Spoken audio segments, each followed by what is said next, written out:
જય સિયારામ, જય માતાજી।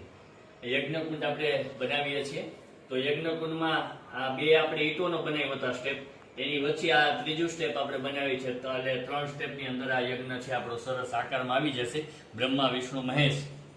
તો એવી રીતે આ વચ્ચે છે માટીથી આપણે બનાવીએ છીએ। આ રીતે માટીનું બનાવી અને વચ્ચેનું આપણે આખું સ્ટેપ છે એ બનાવ્યું છે, આપ જોઈ શકો છો। આ બાજુ બની ગયું છે અને આ બાજુ બાકી છે, બને છે।